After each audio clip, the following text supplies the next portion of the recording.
एक बार फिर से स्वागत करता हूँ मेरे चैनल में। पिछले वीडियो में अपन ने अलंकार के भेद अनुप्रास का विस्तृत अध्ययन किया था। उसी क्रम में आगे बढ़ते हुए अलंकार के भेद श्लेष की बारी आती है।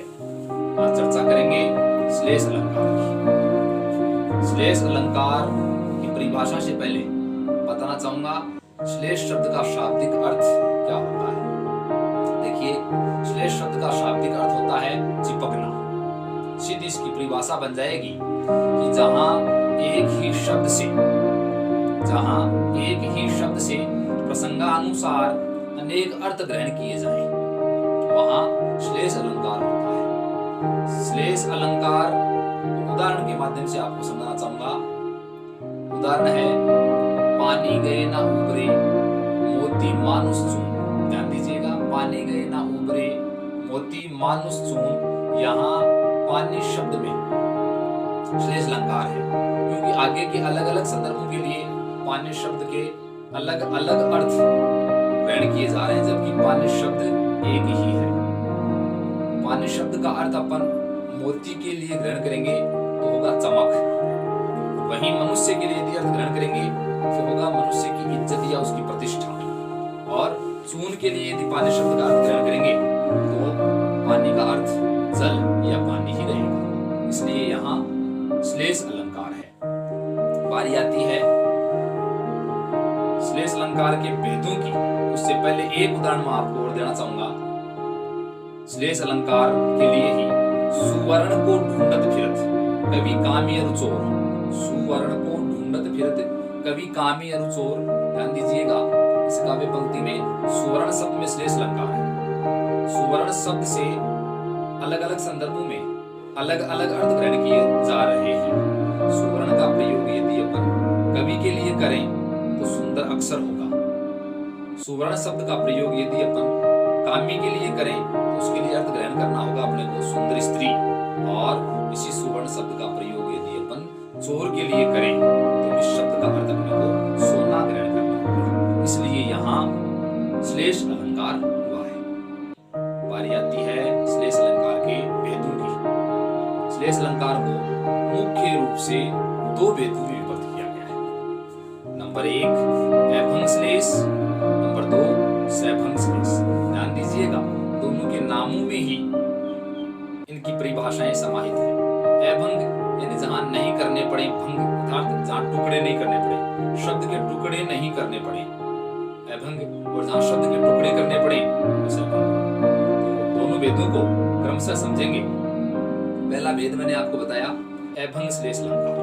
अभंग श्लेष अलंकार की परिभाषा के लिए ध्यान दीजिएगा, जहां किसी काव्य पंक्ति में शब्द के टुकड़े किए बिना ही उसके अर्थ अलग अलग संदर्भों में स्वतः ही अलग अलग प्राप्त हो जाते हैं, वहां अभंग श्लेष अलंकार होता है। उदाहरण के माध्यम से समझाना चाहूंगा। बलिहारी नृपकूप की। ध्यान दीजिएगा, उदाहरण पे बलिहारी नृपकूप की गुण बिनु बूंद न देई। यहाँ गुण शब्द में अभंग श्लेष है, क्योंकि गुण शब्द जो है वो नृप यानी राजा और कूप यानी कुआं, दोनों के संदर्भ में अलग अलग ही अर्थ प्रदान करेगा।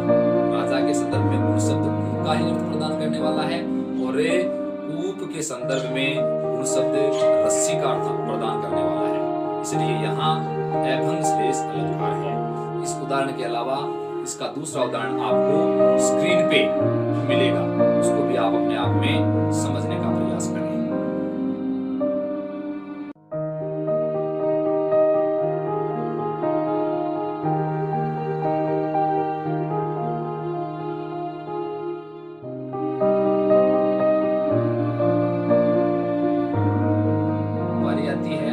श्लेष अलंकार के भेद सैभंग श्लेष। सैभंग के बारे में मैंने आपको बताया था, जहां एक ही शब्द से अलग अलग संदर्भों में अलग अलग अर्थ प्राप्त करने के लिए उस शब्द के टुकड़े करने पड़े, वहां सैभंग श्लेष अलंकार होता है। परिभाषा क्या बन जाएगी? जहां शब्द के टुकड़े करने पर ही एक से अधिक अर्थ प्राप्त होते हैं, वहां सैभंग श्लेष अलंकार। सैभंग श्लेष अलंकार को उदाहरण के माध्यम से समझाना चाहूंगा। ध्यान दीजिएगा, अजो तर्यो ना ही रहो श्रुति सेवत इक अंग। ध्यान दीजिएगा, उदाहरण पर पुनः वाचन करना चाहूंगा। अजो तर्यो ना ही रहो श्रुति सेवत इक अंग। इस काव्य पंक्ति के अंदर त्रियोना शब्द में सैभंग श्लेष अलंकार है। ध्यान दीजिएगा कैसे सैभंग श्लेष अलंकार इसलिए है, इसमें एक संदर्भ में तो अर्थ अपने को प्राप्त हो रहा है बिना टुकड़ा किए। त्रियोना शब्द का शाब्दिक अर्थ होता है कान का आभूषण अर्थात कर्णफूल, लेकिन इसका दूसरे संदर्भ में अर्थ निकालने के लिए अपने को इसके टुकड़े करने होंगे। जैसे त्रियोना का टुकड़ा करके मैं आपको बता रहा हूँ, तर्यो धन्ना, जिसका अर्थ होता है जो तैर नहीं सका अर्थात निकृष्ट जीव। तो यहाँ अलग अलग संदर्भों में अलग अलग अर्थ प्राप्त करने के लिए तर्योना शब्द के टुकड़े करने पड़े हैं, इसलिए यहाँ सैभंग श्लेष अलंकार हुआ। दूसरा उदाहरण से बताना चाहूंगा, अजरामरता अयोध्या किसे प्रिय नहीं। ध्यान दीजिएगा, अजरामरता अयोध्या किसे प्रिय नहीं है। काव्य पंक्ति में अजरामरता शब्द में सैभंग श्लेष है, क्योंकि इसके टुकड़े किए बिना अलग अलग संदर्भ में अलग अलग अर्थ ग्रहण नहीं किया जा सकता। टुकड़े करके समझा रहा हूं। अज धन राम धन रता, तीनों के योग से अजराम रता बना है। अज राम रता, अजराम रता।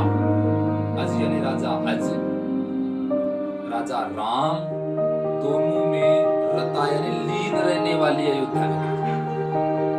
दूसरे संदर्भ में इसका अर्थ प्राप्त करना चाहेंगे तो अजर धन